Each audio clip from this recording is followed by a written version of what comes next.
buddy? Look at this handsome guy. Yo, so we're about to start recording. Thank you for joining us. And we are recording in 3, 2, 1. What's up, guys? Hello once again. I have an actor in my studio. And I'm pretty excited because I've seen a lot of pictures and videos that you posted since you were a kid. And like, I've known him since he was 7. I didn't even know this. I'm only 2 years older than you, dude. And like, I'm a little behind. I gotta catch up to you. Anyways, but who are you, man? What do you do? Tell us a little bit about yourself. All right, yeah.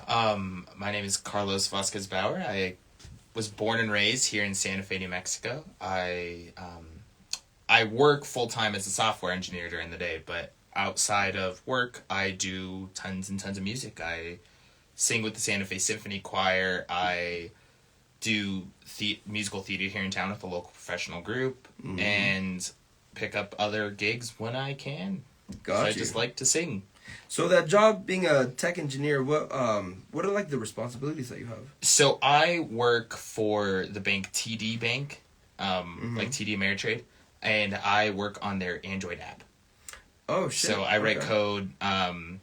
My team is specifically responsible for like the payment stuff. So like Zelle and PayPal and like adding stuff to Google Wallet. Okay, kind of like updating it, making sure that maintaining code, adding functionality, stuff like that. Gnarly. Okay. Well, shit. I didn't even know that you were into that. I mean, with me and technology, I get a headache. I'm just so bad at it. Let me just admit that. Working with an iPad is bad enough. But other than that, when you're not doing tech job stuff, you are doing music. What kind of music are you doing? I know you do symphony. Yeah. But what else do you do along with singing? So, primarily I like to sing choral music, like classical choir stuff. Pretty. I love doing it. It's just, the whole 20, however many people, 16 to 70 people all coming together to, like, in unison, or maybe not necessarily in unison, but, like, coming together to put together one beautiful thing. Yeah, I agree. Is so amazing. So I do a lot of that. I have always done musical theater. My mom put me in my first musical theater production when I was 7 years old. Right when I met you? How cool. Right after, yeah. Yeah, she was still in her wheelchair. And she was like, "You're doing this." I was like, "All right." And you're like, "Bring it on." Yeah. And now, how many years later? 18. Jesus. Yeah, 18 years later. So, being a singer and doing acting, where has that taken you? Has it taken you outside of the state, or have you done large events here in Santa Fe? Both. I when I finished high school, I wanted to get the hell out of Santa Fe. Yeah. Most of Santa Fans.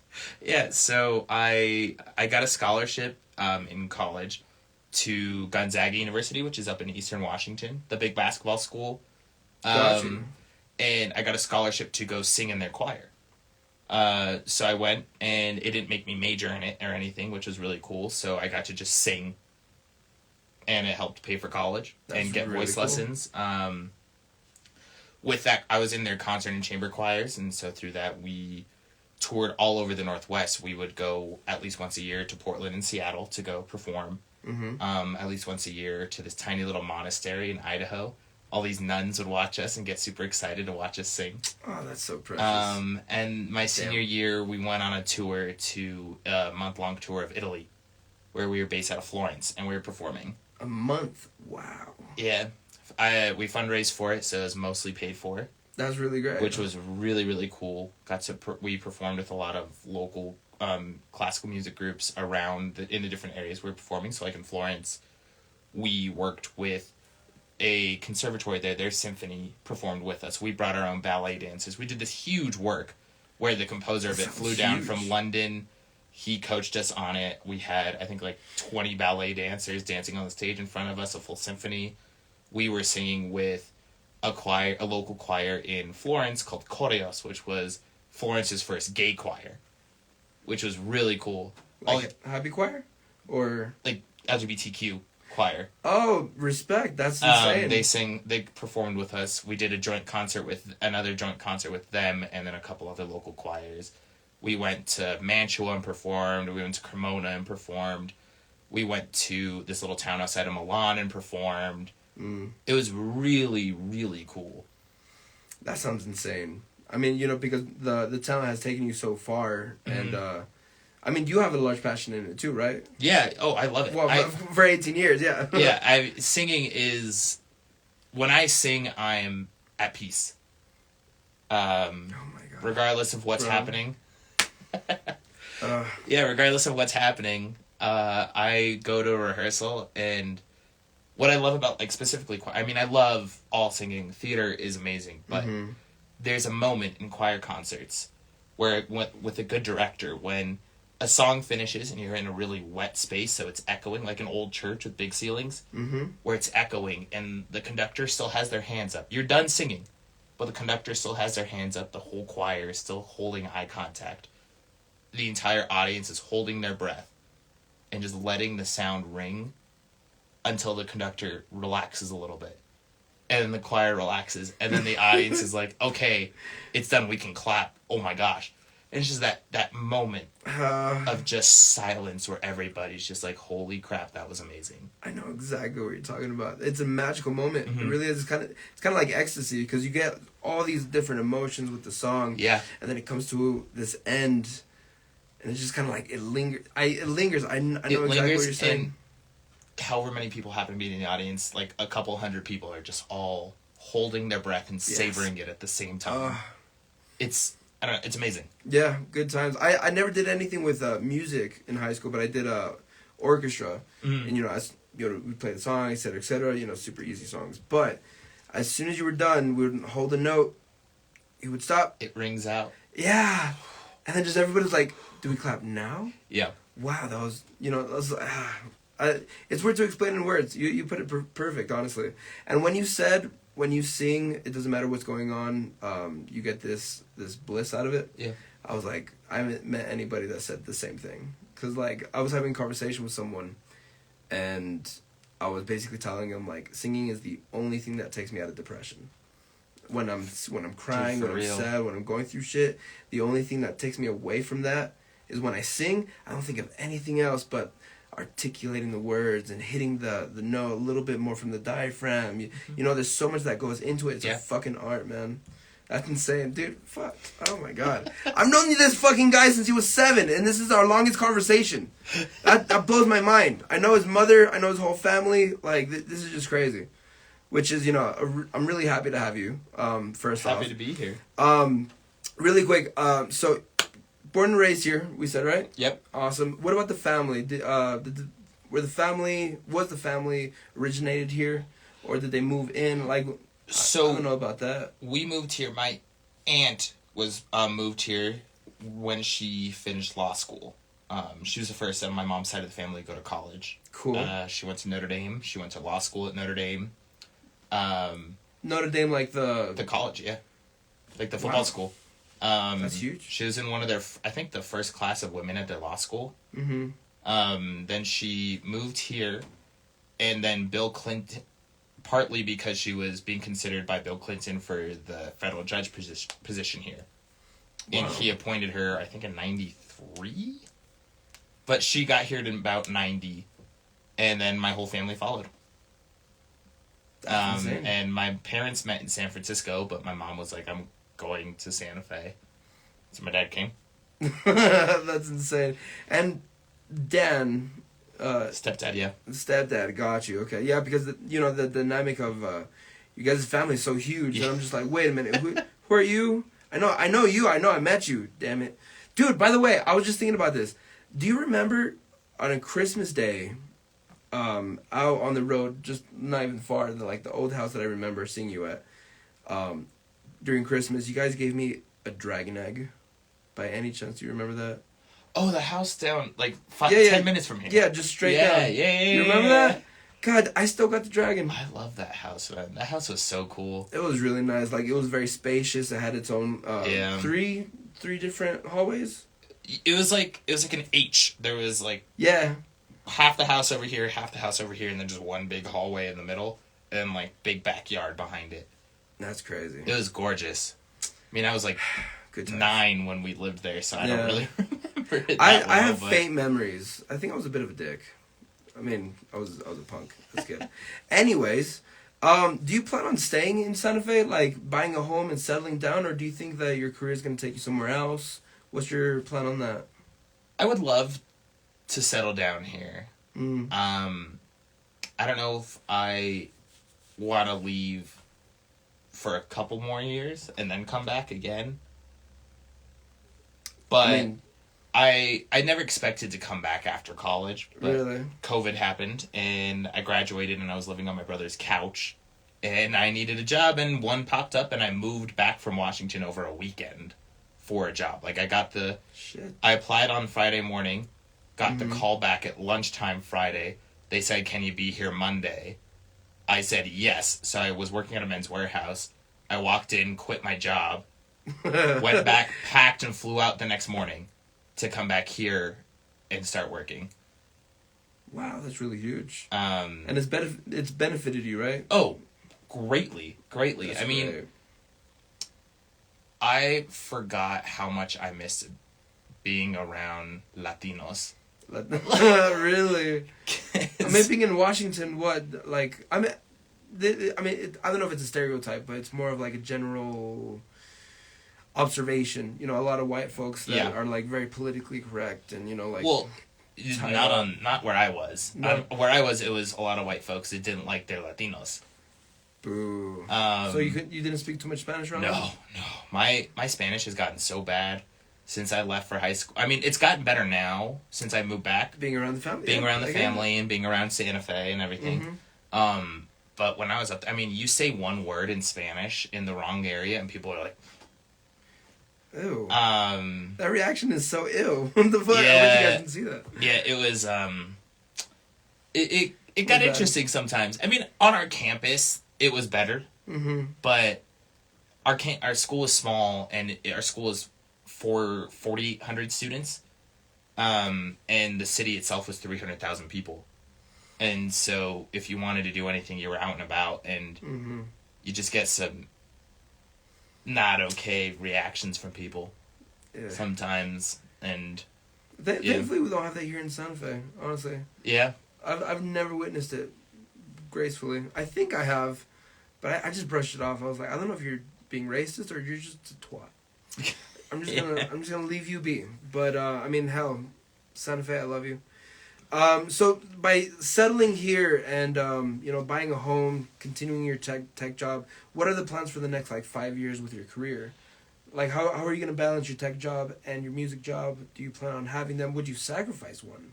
So that's a very interesting question. It was loaded, I know. Well, because I don't really know. I mean, before this past summer, the plan was I wanted to get into politics. When I moved back here, I was doing IT for the state senate. I was their IT guy during their session in 2021, and I loved it. I loved being around those conversations. I mean, I'd always found myself reading a lot in terms of political stuff, and my sister writes policy. That's her job. I love talking it. I love getting into it, and I want to be part of it. Got it. I would love to be part of it. So my plan was to get another bachelor's degree in econ and then try to get into policy writing for tech, to regulate tech.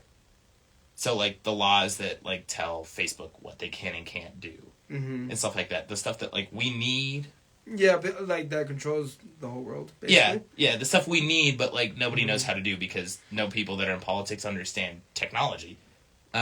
Most of them are older, right? Yeah. So yeah. by far. Old. So They're really, the younger crowd kind of. This is just an assumption that the younger crowd doesn't want to be involved in politics. So it's kind of this very large separation. So you want to kind of bring politics into it and still benefit the entire core. Yeah. Right. So I think that'd be really, really cool. I don't want to code forever. It's fine. It's just, It's a job that you can do anywhere, right? Yeah. Have your computer, go... Yeah, and it pays well, which is nice, but, right. It also just kind of sucks.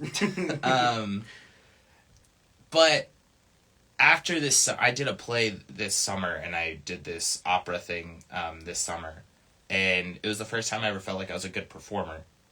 I never really thought I was that good. I just assumed it was something. I just thought it was something I did, because I was surrounded by other people that I saw as so much more talented than I am, and they're well on their way to having very, very successful professional careers in performing arts. I did a show this summer where like I finally felt like I did a good job. Like my acting was good and my singing was good, and I got a good people were coming up to me on the street that saw the show and were like, "Oh my gosh, you were incredible." That's dope. And I was like, I was just so thrown because like, in college, I was on a scholarship to sing, but a lot of people in my choir were on a scholarship of some level to sing. And there were people that were so, like, head and shoulders better than me. Just so much better than I was at the time. And so now I'm like, after this summer, you asked this question at an interesting time, because I'm thinking, like, could I try to do this? Like, yes. Could I? Well, coming from someone that hasn't seen you act, but from physiques and looks, you have that image that is wanted within, multiple departments. You know what I mean? And if that's backed up with talent, dude, you can fucking go far. That would be insane. It'd be really cool. I had never thought about it seriously, because I never thought I was good. So was it the confirmation from the people adding with the with the confidence that I did a good performance, my notes were good, I sang fully? Yeah. The combination was just like, wow, I'm like... Yeah, it was so... As an actor, the show, it's called Spring Awakening. It's about a bunch of... I was going to ask you. It's about a bunch of kids in the late 1800s in Germany. Hardcore Lutheran community, and they're going through their sexual awakening. Well, my character, his name is Moritz. He is not good in school. He probably has ADHD. He's super insecure. All he wants to be is a man. What he sees is what a man is. Tough. Like, sure of himself. Always right. He wants to be good in school. He wants to, like, have friends, be popular. Right. But he's not. He's bad in school. He's trying so hard, but he's bad at school. He's not good at talking to people. He's not sure of himself. And it's the late 1800s. So when he's wrong, the adult men in the show beat him. And it just keeps compounding to where he flunks out of school.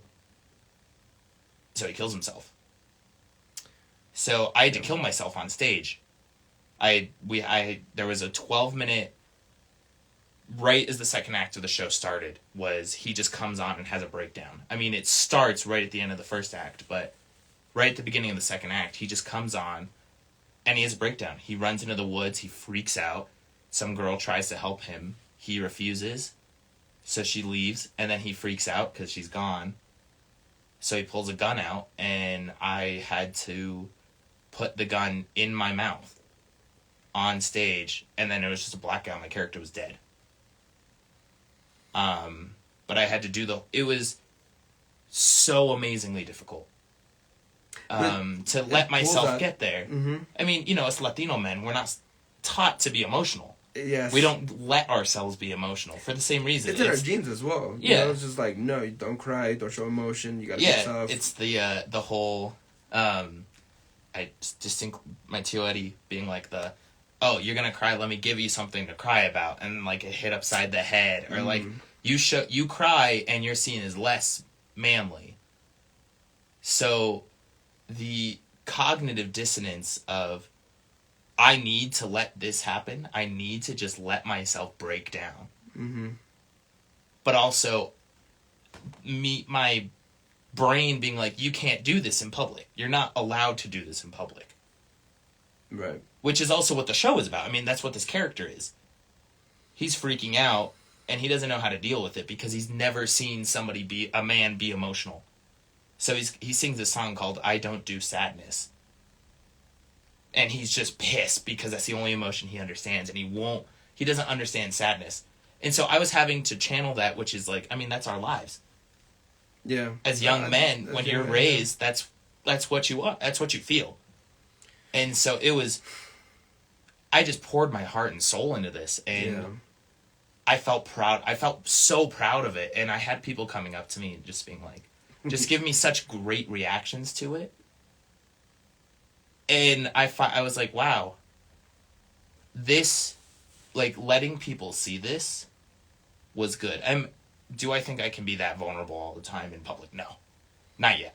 It's a journey, but fuck, man. I mean, and then, like, a week after that show ended, I got hired to do this opera workshop with a bunch of professionals, and we did it. And I held my own with people who do that for a living. Yeah. And I was like, holy shit.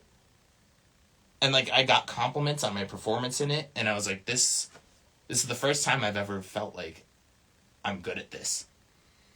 So now I'm thinking, like, can I do this? I don't know. It's been a really interesting last couple months thinking about this because of that.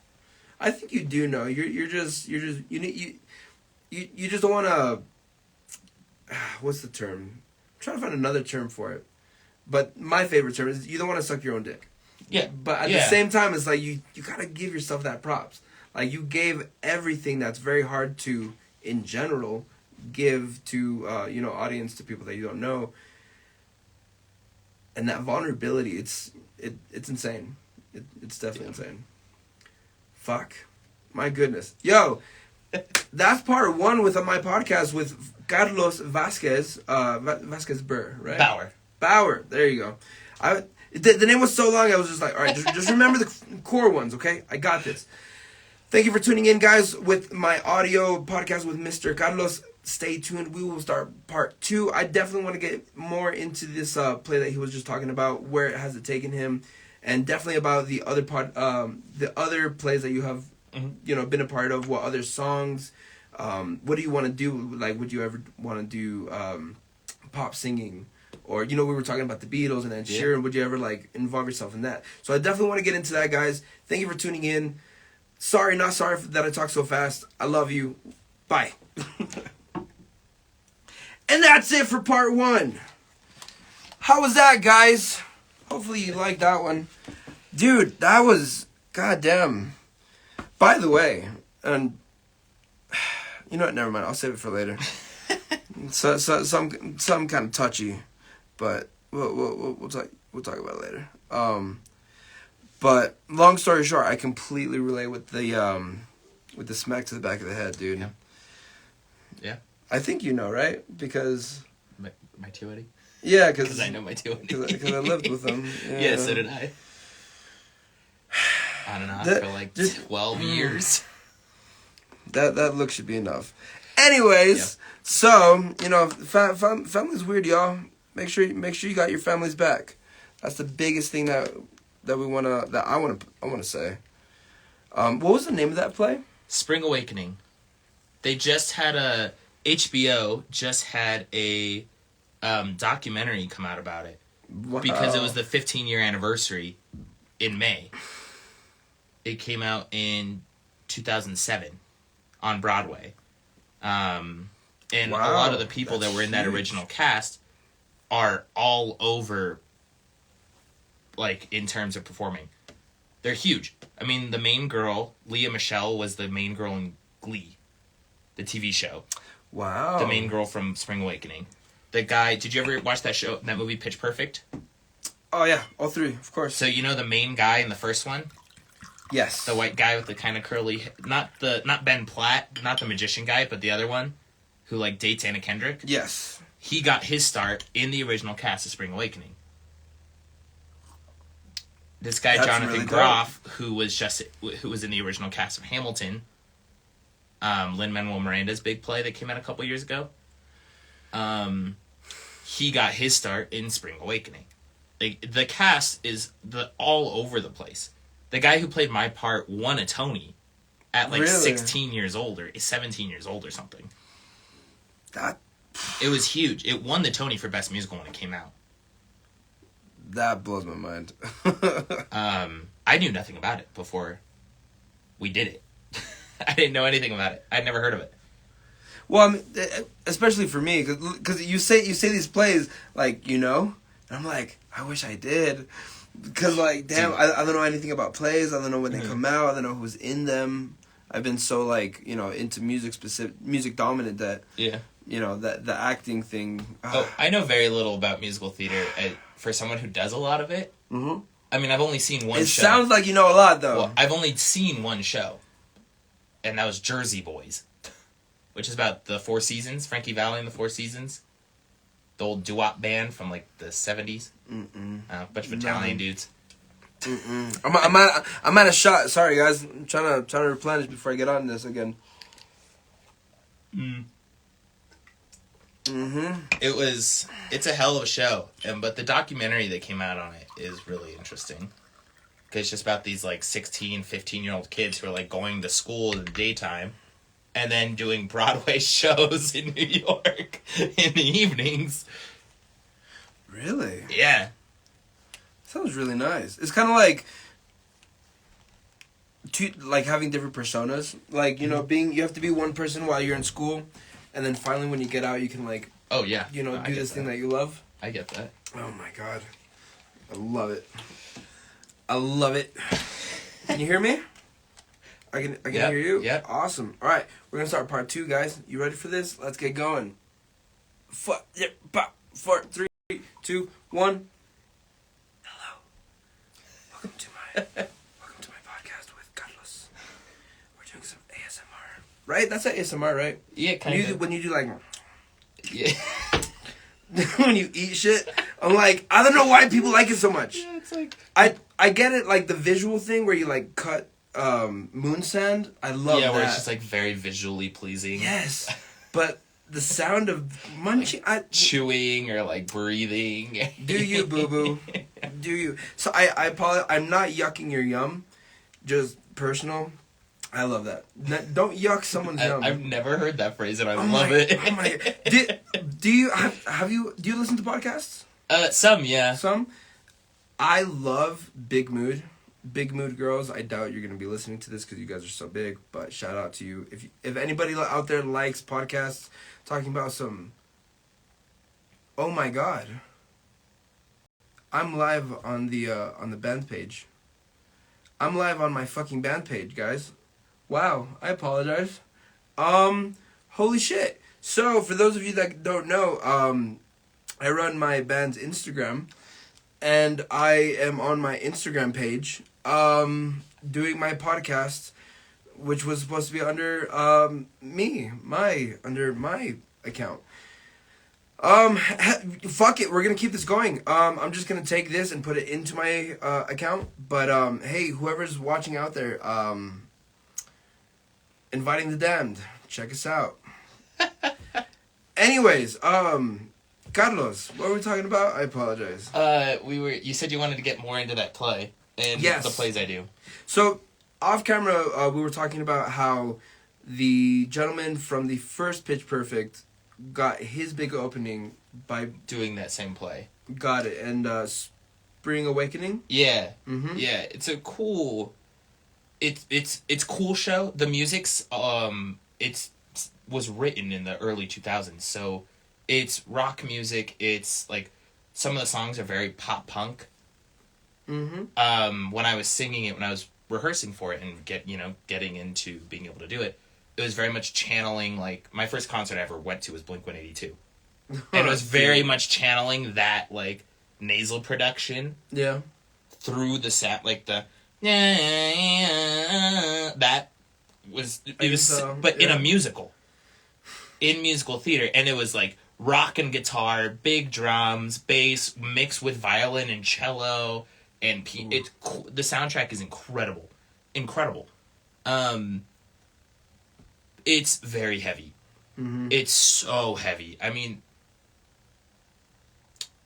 I think the show focuses a lot on the trauma that happens to these young boys and girls, but particularly, and especially the way that we did it was, and the way that I read it is, it's about how we destroy these young boys and how that in turn destroys young women.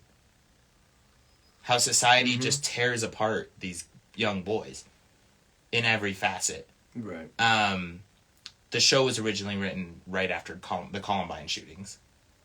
The guy who wrote it was like, I want to talk about what we're doing to these kids in our society, how we're just wronging them. Right. And it's like, there's a whole part about how, like, these young boys are meant to be tall and know everything. And there's a whole scene where this girl wants this boy to beat her because she's never felt anything. So she gives him a stick and she's like, beat me. I need to feel something. Like, this girl, my friend, is beaten by her dad every night. She's raped by her dad every night. I want to feel something because I want to know what she feels. I want to be able to understand her, empathize with her. And he's like, okay. Wow. There's a back alley abortion that ends in death.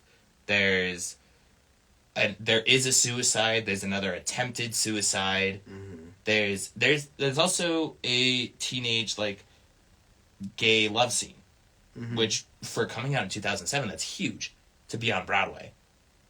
But yeah, it was an insane show. It was a really, really cool show. Really fucking heavy though, man. How did it come up doing the show? Yeah, like, how did you get involved in that? So when I moved back, so like I said, I did a lot of choir in mm-hmm. college. I sang all the time. We had rehearsals every day. We were performing every couple months. When I got back, I was just wanting to sing. And the director of the Santa Fe Symphony Choir is like a second mom to me. Her older son, grew up with me and was like my brother. Mm-hmm. With Kiko and I. I mean, we were doing music all the time together growing up, playing marimbas, singing. And she had me do this one project with them that didn't end up happening, but we were rehearsing for this, like, music video thing. Well, this woman that was there, she's the retired choir teacher from Santa Fe High, was singing with us. She started this professional theater company, mm-hmm. asked me if I wanted to audition for their next show. So I did, and I've been doing shows with them since. It's been really fun. It's been a really cool way to meet young people in Santa Fe that I didn't know before, which, right. In Santa Fe, it's hard. Yeah, I know. Like, because a lot of us are introverts, so kind of hard. And so, yeah, I've just been with them. We're currently rehearsing for a show. We open in 2 weeks. This will be my 4th show with this company. Wow.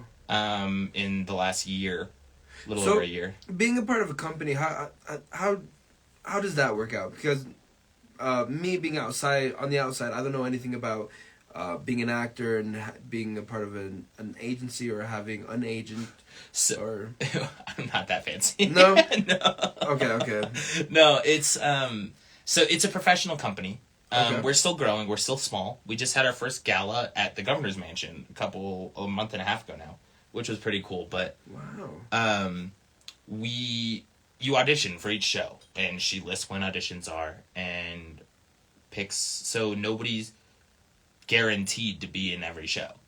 Like, mm-hmm. just because you've been in a previous show doesn't mean you're going to get a part in the next one. So it's just like you just show up and audition. Mm-hmm. And me, I just like performing, so I just audition. I sometimes have parts in mind, but, like, mostly I don't really care, just as long as I get to sing. Yeah, just as long as you're a part. And so I just show up and sing and take what I get. Sweet. And it pays, which is really nice. Yeah, because when you said you're a part of this corporation, right? Or company. Are you paid by the performance? Yeah, so for this show, we get a stipend at the end of the show. Okay. It's not a ton of money, but it's money. We're being paid, which is cool. And that, to me, when you're being paid, that raises a level of expectation. That means you have to show up. You have to put the work in. You have to do this. I see it. Mm-hmm. It's not just like you are doing it because you want to. You're doing it because you're getting paid. I mean, yeah, the more you want to do it, the more motivation you have for it, the better. Right. But, like, at the end of the day, you're getting paid. And when you're not living up to it, you're being a bad employee. Yes. But it also allows for people who are very talented we have some incredibly talented performers coming in and out of these shows that it gives them incentive to move their work schedules around and do this stuff. People who, like, this is what they're trying to make their full-time job. Like, for me, I have a full-time job, but I still do this. There are people who perform with us who are so amazingly talented and so well-trained that are breaking in to the industry. They're trying to get there, and because it's paid as opposed to free community theater, it gives them the incentive to tell their bosses, like, at whatever job they have, hey, I can't work that day. I need to work this schedule around this. Because it's a paid gig. It's a priority. Yeah, which is cool. Which is really, really cool. And her priority is making sure it's for young people in town. She likes to get locals, people who grew up here. What would be the information, like, if there's anybody out there that's, anywhere curious or wondering to sing or act on stage? It's called, so the company is called Tri-M Santa Fe. Stands for Millennial Music Makers, which is funny because I'm not a millennial. But really? No, I'm Gen Z. I'm Gen Z. Generation Z. But you just go into the website, triumsantafe.org, and you get all the information. You'll be able to buy tickets for our next show, which is in 2 weeks, which is not serious like the last one. It's a comedy. Okay. As opposed to playing a suicidal teenager, I'm playing a big muscly douchebag. Hey, that's fine. I mean, like, you're broadening your horizon. Yeah. So that's pretty insane. Where is it gonna be? The next show? It's gonna be at the Santa Fe Playhouse. At the Playhouse, okay. Where is that located? I mean, we can. It's search it on right Google, by Pink Adobe and the end of the Five Graces, like right downtown, by the Capitol. Yes, I know exactly. It's like where in that an is. alley, and it's just like back there. Really? Yeah. I've never heard of a show back there. I mean, I've been living here for God knows how long. I feel bad that I don't know as much about downtown as I should. But hey, how much is it to get into that show? So it's $30 for a ticket. 30 a ticket. Mm-hmm. And will it be a one night event? Or so will it be... we open a week from this Friday, so the 28th. We open on the 28th. We have a show that Friday, a 2:00 show that Saturday, and a 7:00 show that Saturday, and then a 2:00 show that Sunday, and the same schedule the following weekend. So we run for 2 weekends. Nice. Damn. Well, hey, you heard it here, guys. That's pretty insane, dude. Yeah, this one's gonna be crazy. It's just, it's called The Funny Thing Happened on the Way to the Forum. It's an old show, but, like, it's a comedy. It's ridiculous. Like, we show up trying to be professional, but it's also like, all right, what's the next bit we can do? Like, how can we make this funny? How about, like, I kick my leg out and pretend to, like, kick you in the butt, but not really, and I don't realize I'm doing it. Like, I can stupid physical comedy, and it's ridiculous. No, but yeah, like, hearing about it is one thing, but as soon as you're watching it, it's like, it gives it a different vibe. I can definitely see that. You said that you did 4 plays with this company specifically, correct? Yeah, this will be my 4th show. And how many companies have you been a part of? Professional, just this one. This is the first professional music gig I've ever had. Okay. But I did one play in college, not a musical, just a play. It was A Midsummer Night's Dream, Shakespeare. I played the guy that got turned into a donkey. What? Yeah. And then through growing up, I quit when I was mid-high school, which is unfortunate because, wanted to focus on soccer. Which, I mean, I love soccer, but I wasn't that good. And, that's okay. So, how many plays have you done in total? Quite a few. Can you? Well, I'm not gonna ask you to name them, but can you number them? I'm gonna say about 30. About 30. That's insane. Out of all 30, do you recall? And I'm assuming I know, but do you recall your favorite role that you've done? Favorite or most fun? They're different.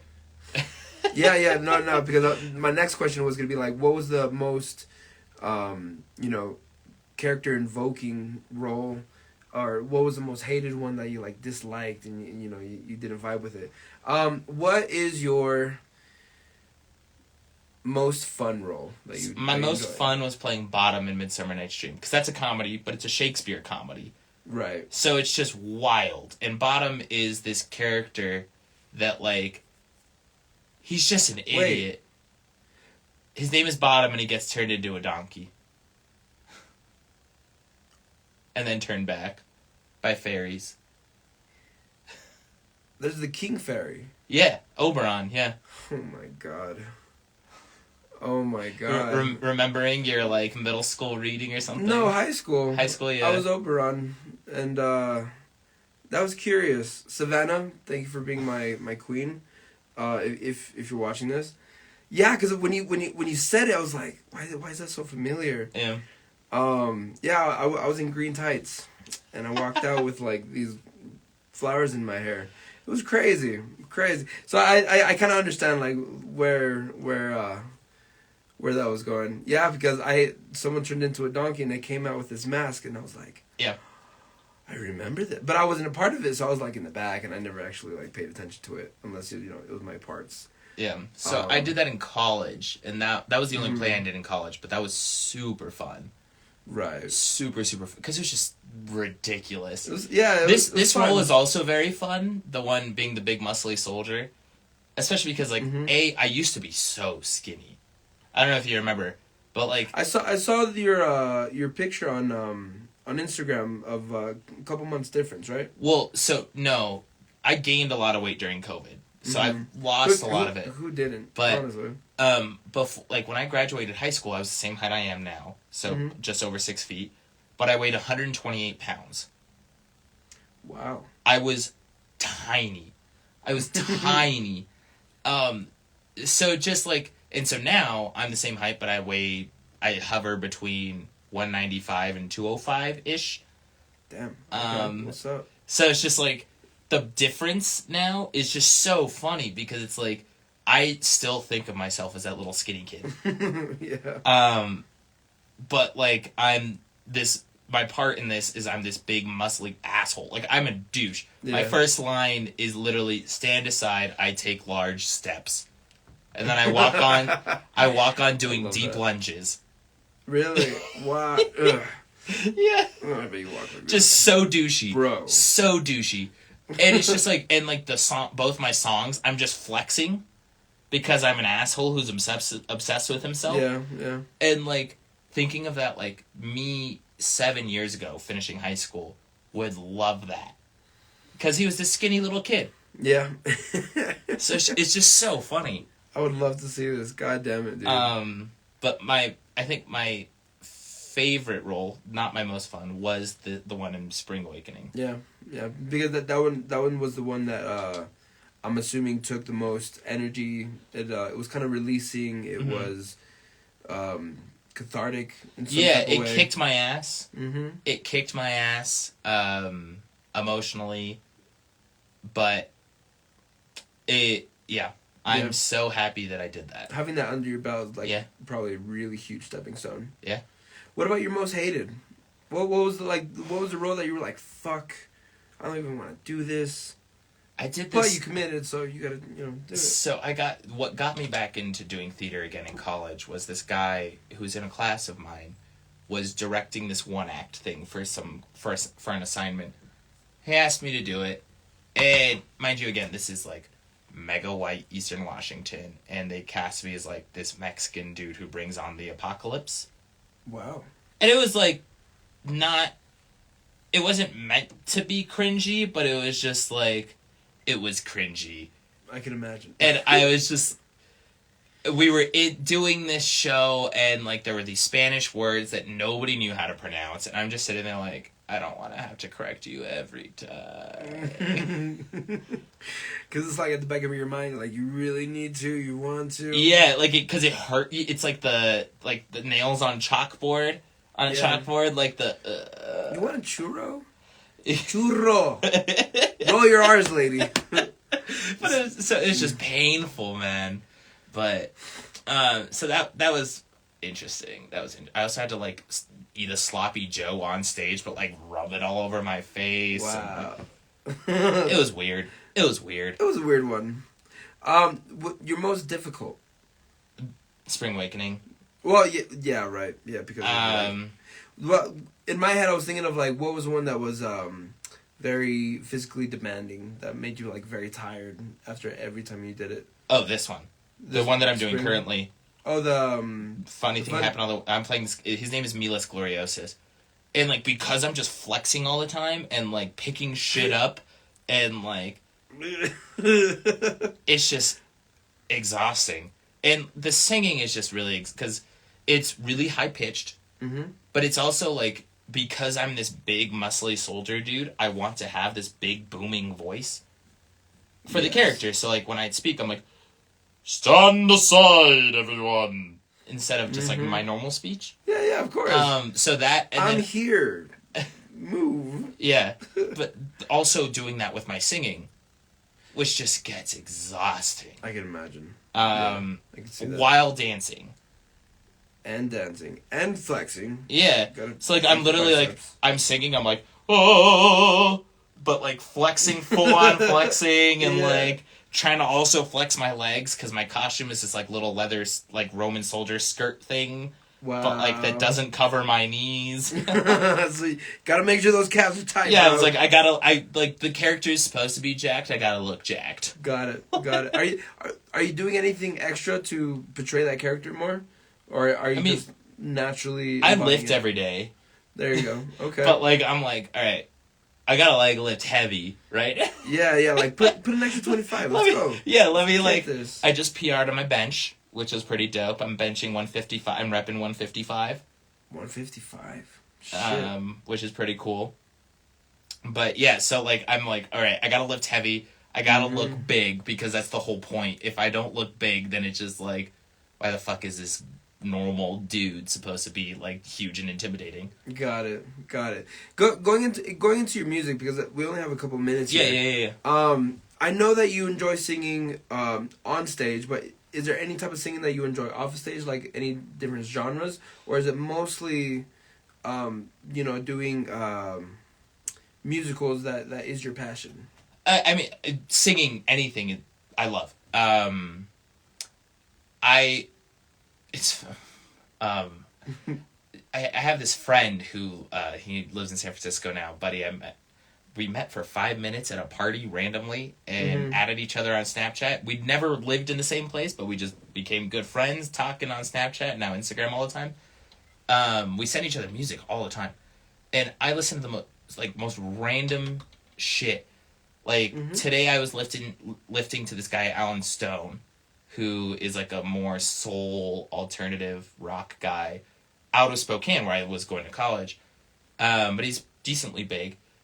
But what was it? On Friday when I was listening to Bad Bunny and Thursday so it's just I'm all over the place. Kid Cudi one day, like Chance one day. Alt J. Like just like whatever. I like music that can either make me move, because we're Latino, we like to move. Of course. And your mom taught me how to move. Yeah. A little bit. I want to take actual class. My sister became an incredible dancer because of what your mom taught her. My sister used to compete in college in ballroom dance. I didn't know that. And ballroom dance. Because of what your mom taught her. She got so into it. But so anything I can move to, I love. But also just anything I can sing to in whatever way, whether it's like the stomp and holler like Nathaniel Rateliff and the Night Sweats. Some country, I have to be in the mood for country. I feel that. Like, it's kind of like a taste. Like I gotta be like literally out working on the ranch or like splitting firewood. Country sounds good right now. Yeah, exactly. Or barbecuing. It's great barbecuing music. God. Isn't it? But like anything I can sing to. I'll listen to. I'll sing. Like my dad's in 2 bands, and he for the last few years has been trying to get me to go sing with them. That's big. Just like a song or two. He's like, just learn one of them, show up to one of our gigs, and you can sing with us. And I was like, You don't want to? Well, no. I'm just like, it's your band. Yeah. I like going and enjoying. Yeah. I do a lot of karaoke. Of course. Because, I kind of knew that. Well, you guys figure should know it. Would you ever do music as a profession? Like, would you ever could. go into the studio and like do your own music? I need to get better at guitar. I used to have a guitar, and I was teaching myself guitar so I could start writing. My music theory knowledge is very limited. Fair. But I want to get better at guitar. I need to get a new one. One of my exes in college stole my guitar. Boo. God, give it back. Damn you. Yeah, I was pretty pissed at her. But, yeah, I want to get a new guitar and pick that up. And I would love to be in a band at some point in my life. I think it'd be super cool. Even, like, we're not doing anything big, like, no big shows or anything, just, like, cowgirl-sized bar. We play a lunch. Yeah. And just groove. Nice. I think it'd be fun. I think it'd just be a lot of fun. Definitely. Well, if there's anybody out there that would like to do a band with Mr. Carlos over here, make sure to give him a call. Where can we find you, by the way, on social media? Instagram, TikTok, Instagram, Facebook? I don't have TikTok, but Instagram, Facebook. My Instagram is at cvazquezbaur. On my Facebook, you can just type in my full name, and I'm the only person in Facebook. Really? Carlos Andres Vazquez Baur. He's the only one. I swear I'm the only one. I know, I kind of looked through, I was like, there's literally no... Every time I search it was like, this name. And everyone else is this name. Do you? Yeah, yeah. Well, got a Mexican thing. You have hello names. I know. I debated on putting mine out there, but I think the simpler the better. My stage name should just stay. Let's keep it at that. Anything else that I didn't ask you that we want to put out there? You got an upcoming show in 2 weeks. In 2 weeks at Santa Fe Playhouse. Tickets at triumphsantafe.org. There you go. Lots of cool local young people in the show. It's going to be cool. It's going to be sick. Yeah, it's going to be fun. Goddamn. Are there any other plays after that we could be expecting from you? From me, I don't know. I don't know if I told you this. I'm training as a volunteer firefighter. Wow. So Volunteer Fire Academy is going to be in the spring, so I'm not going to do the next show that they're doing. But they're doing a show called... I know nothing about this show. I need to actually look it up and know what it's about. But it's called I Love You, You're Perfect, Now Change. Whoa. What? Yeah, I don't know anything about it. It's like a 6-person cast. But that's going to be in the spring. I don't know where. I was told where. I can't remember right now. But that information will be on the triumphsantafe.org website. And then in the summer, we're going to do a play called Kinky Boots, which is a huge show. It's about drag queens. A bunch of drag queens. I love it. So, we'll see. If I do that, we'll see. We'll see. We'll see you in makeup, we'll see you in hair, everything. Maybe, maybe not. We'll see if I'm that brave. We'll see. Most makeup I've ever worn is eyeliner, and that's just so my eyes can pop on stage. Don't you hate it when the other person has to do it for you because like you get deducted points if you do it yourself? Have you been through that? Well, yeah, I just can't do my own. When I try to do my own eyeliner, it's ass. It's so bad. I have to do my own because anytime somebody else is like, just hold still, hold still. Oh my god! In the last show, in that Spring Awakening show, my ex-girlfriend was in that show with me, and so she'd just do my eyeliner before every show. I mean, I did it once. I did one eye, and she was like, "That looks awful. Let me do it." I was like, "All right." Like every time before a show's like, "I need you there." Yeah, I definitely get that. Holy shit! Yo, thank you for tuning in with my podcast with Carlos Vazquez Baur. There's one more name though. Carlos Andres. There you go. Carlos Andres Vazquez Baur. Check him out, guys. Go to social media. Follow him. Make sure that you keep up with what he's going to be doing. If you are interested, you can look up, what was it? Tri-M Santa Fe. And M stands for millennial. Yeah. Right? Okay, I remember that one. If you guys are interested, definitely go into that. Definitely send this guy a message. Send him some love. Are there any performances that we can watch on YouTube by any chance? Of that, no. Or of anything that you've done? Yeah, my choir from college has a big YouTube channel it's Gonzaga University Choirs. I mean, my brother sang in the same, went to college, got the same scholarship. So he also sang with them. So you can see over the last, from the end of 2021 school year to the beginning of the 2016 school. So 2015 to 2021, you either see my brother or I singing in their choir videos. That's insane. Yeah, and he was another part that I wanted to get into because I remember when you guys were younger, both of you guys were in the same place. Mm-hmm. So I was just like, you guys are like a tag team. Yeah. He's a much better musician than I am. You think he's so? Oh yeah, he is. Are you? So you're the actor. He's the musician. I mean, he could do it if he wanted to. He's got other interests. Mm-hmm. But as like, in terms of talent, he is much better than I am. For now. He's got a lot more. For now, Kiko. Younger brother. Yeah, he's just. The younger brothers are always like yeah. kicking ass. If you're watching this, bro, fuck you. Or listening, I love you. If you're watching, fuck you. If you're listening, I love you. You know, two different things. Anyways, thank you for tuning in, guys. Much love to everybody. I will be seeing you next Monday with a communications advisor. He's going to be talking about how to start a business, what it takes to be marketing your material, what's the best way to build some finances. It's going to be very beneficial, very informational, guys. Definitely come back on Monday. On my Instagram, sorry for all my Inviting the Damned fans out there for being intruded on with this podcast, but it happens, okay? I control both Facebook and Instagram, so if I fuck up and I accidentally post one thing onto the other, then I apologize, okay? But deal with it. Anyways, I love you. Bye! And that's it with the recording portion. God. Everybody who stuck around and watched, we love you guys. I know you guys are thinking, why the fuck is this band doing a podcast? I'll explain it one more time. I'm on the Inviting the Damned Instagram, and I started a live on it instead of my Instagram. So, if you guys are interested in these podcasts, go to Taylor_Toxin, or you can go onto YouTube, T-Toxin Talks Local, or look on any podcast platform, T-Toxin Talks Local. Check out my podcast, Inviting the Damned. We will be playing a show this Saturday at the Murder Shack in Albuquerque. Hopefully we'll see you there. Carlos, thank you for having a conversation with me. There's a lot of things that I missed out on, but I'm like... We could talk more some other time. I was going to say, like, now that I know that you live in Santa Fe, like, just come back on, dude. Fuck yeah.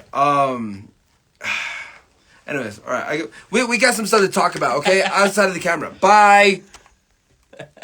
God.